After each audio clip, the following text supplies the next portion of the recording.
This week on USA Outback, we travel to Virginia for a successful hunt with pro staffer Glenn Lindamann, field testing a new decoy from his company Buckwing Products. But first, we'll share a young hunter's first turkey hunt on opening day in Pennsylvania. Here's another exciting edition of USA Outback. USA Outback is brought to you by Walker's Game Ear. Hear like you've never heard before and protect from the harmful effects of muzzle blast. Shot Issue and Clothing Barn for all your hunting needs. Glenn Lindamann's Buckwing Products, quality gear, successful hunts. Whitetail Hunting Strategies. Cabela's, the world's foremost outfitter. Whitetail Institute of North America. Brunton. And Mossy Oak. It's not just a passion, it's an obsession.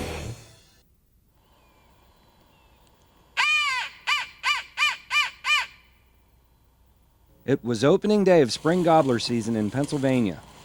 Turkey hunting has always been a traditional sport that has passed from one generation to the next. On this particular hunt, pro staffer Doris Shida and veteran turkey hunter Dick Ebright were passing on their experience and the thrill of turkey hunting to young Brianna Yingst, a newcomer to the sport. The trio was facing some challenging odds, trying to harvest a mature gobbler on state game lands. With the help of a Walker's Game Ear, they had heard a gobbler at the top of a hill, still on the roost. Here's their exciting hunt.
I'm Tony Epps, 2000 Virginia State Friction Calling Champion, and you're watching USA Outback.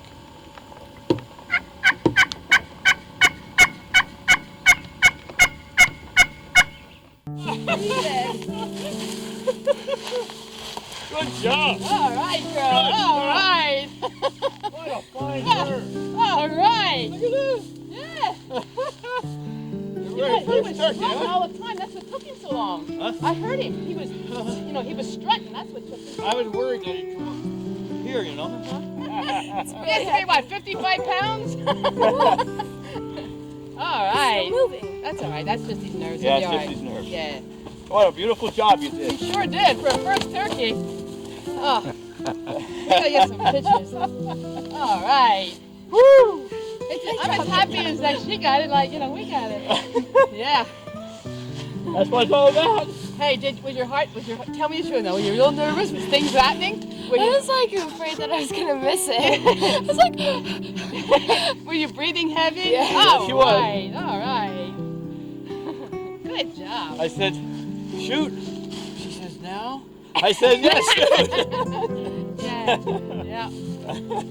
But I heard him fanning out there already. I heard him and I thought, wow. That's what took him longer because I could like hear him. He's when this road's so beautiful. Yeah, he did. Yeah. and sit him down. He's Yeah, getting sit better. him You see Brando, as he strutted like you see on the road, when they strut after the season gets on, they wear their feathers off from dragging on the ground. They're going around for such. So he's been strutting for a while. He's probably been strutting for 2 weeks now. I'm sure this is the one I've heard over here. But we got the only turkey on the whole mountain this morning. Isn't that beautiful? They're tough. They're a tough bird. What a beautiful 2-year-old turkey. And if you win the turkey contest, you get him mounted too. Of course, Absolutely. your dad might mount him. Or Aunt Doris might do it too. I am so happy. This is my little neighbor girl. I took her hunting for the first time and she just did a beautiful job. I'm more happier for her than if I would even shot that. I'm just excited. The turkey did old. Last year, this turkey would have had small little nubs on the feet here. But they've grown this much in a year. So he's a 2-year-old bird. And as they grow, they get longer. Some of them get as high as way over an inch in some places. What do we have on there? How long are those birds? I'd say 3/4 of an inch. 3/4 inch, yeah. And he probably, he'll go probably 20 pounds, I'd say. All right. That would be an estimate. We'll take him down to the local Hillsborough Country Store and have him weighed in and see how he's done. Now we need to tag the bird, so I'll get your license. Okay? Here, I'll take your gun for a while, please. It's such a nice, calm morning, and this is the earliest we ever killed a turkey that I was hunting or with anybody at 6:30 in the morning. The sun was perfect, and it was so quiet you could just hear. I even heard him about 50 yards away, just doing his, talking to me, and he was strutting. You could even hear his feathers, on the ground as he's turning around strutting. It was just beautiful. I was concerned. This is the only bird that we've got to open up, and it was way after fly down time, and he was still in the tree. Once he started, we kept him going. I had to throw my calls up the hill because I was afraid that he'd stay down over the hill, wouldn't come onto the road where we couldn't see. So it worked out. He had a nice gobble, didn't he? Yeah. Boy, when he hit Yeah. the road and gobbled that time, that was just fantastic. Okay, first material.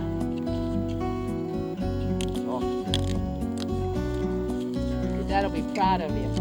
And this is like my first one, so I was really especially excited right now. And I'll tell you, you'll never forget it. You'll never forget that. it. That's implanted in your memory for the rest of your life. Right. What a memory. You heard the grouse this morning, you heard the crows, and then when that turkey called you. Turkey called to you, that was it. Brianna, some people want many years before they do what you just Oh did. yeah, yeah. Debbie? What a smile, we're not gonna get that smile off her face. Once he come out on the road, he spied that buckwing like decoy. And boy, he just, I know. it I heard worked him beautiful. fighting. Yeah. You know, Brianna, the first thing that happened this morning is we're going against nature to start with.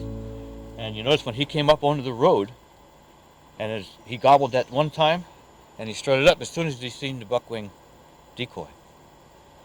But we're going against nature because he stood up there and strutted because that hen was supposed to go to him. But she played hard to get. The natural thing is for her to come, but she wasn't coming. But he knew that hen was right there. So he just moseyed on down the road. And I was a little concerned because of the brush. I knew you couldn't get a clear shot at him. So we waited, and we waited, and we waited. Finally, I got you to move your gun a little bit to the hole in the brush, and you did a fine job. And one shot. One shot, it was over. Learn how to produce trophy whitetails from the experts at the Whitetail Institute right after a word from these sponsors.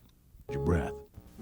At Straw Brewery, our brewing process has remained virtually unchanged since our great-great-grandfather Peter Straub perfected it in 1872. Fresh spring-fed mountain water is mixed with all natural ingredients and no preservatives. You can enjoy the company of a double cold filtered Straub's anytime, anywhere. Straub Beer and Straub Light. Beer in all its glory.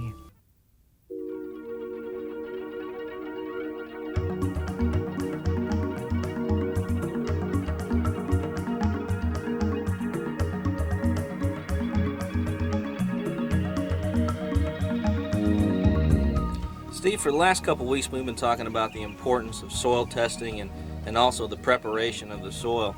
Why don't we take just a minute and talk about the specifics of each one of the products and how they can be applied? All right, and site selection is very important for all these particular products. If someone's got good heavy soil that will hold moisture and they can get a piece of equipment to the area and break the ground up and apply lime and fertilizer if necessary, there's nothing better they can plant than imperial whitetail clover. It offers a lot of different benefits. One of the benefits is it's the most attractive food plot you can plant, period, especially on a year-round basis. Number two is the protein levels, 30 to 35% protein, up to that level all year long, and that's critical for antler development. The third one would be it's a perennial. It can last up to 5 years without having to replant it, which makes it the most economical thing you can plant. So if they've got good heavy soil, they can prepare the ground. Imperial clover is a choice.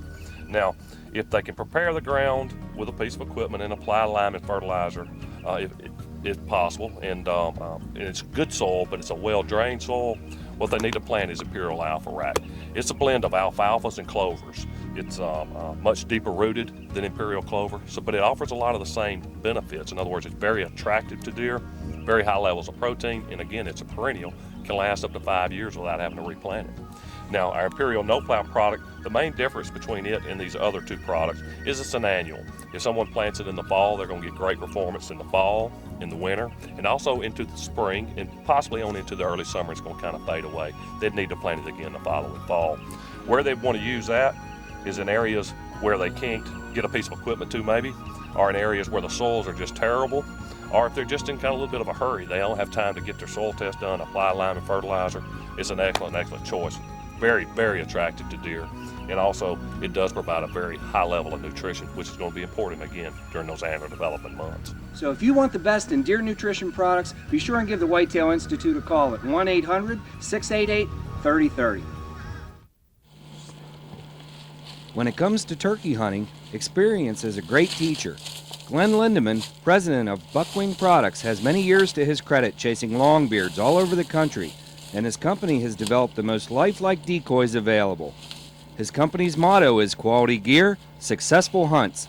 Here's Glenn's field test of a new decoy that leads to another successful hunt.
He was moving. I didn't want you calling anymore.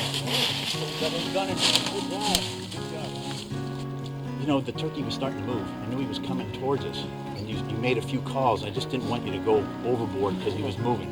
Last thing you want to do is call to him when he's moving because he's looking for us now. Just a few clucks, just to say I'm up here.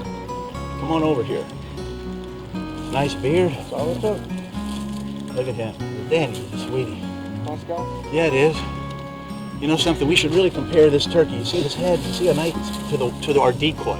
Why don't you run over there and grab that decoy over there? Grab them both, actually. We have specifically engineered our decoys to look just exactly like a real wild turkey.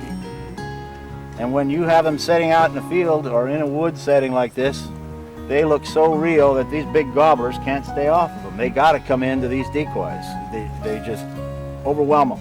They say, oh my God, look, he's up there with my hand, I'm going to come get him. But we're introducing this new decoy next year. This is a Jake semi-strut decoy that you can put with a hen and make it look like you're getting ready to breed that hen. You notice the detail and how beautiful these decoys look. We have it small so that it won't overwhelm a long-bearded gobbler because it's a tinier Jake's decoy. But the detail in the head, if you want to look at this head and look at the head of the gobbler we just shot.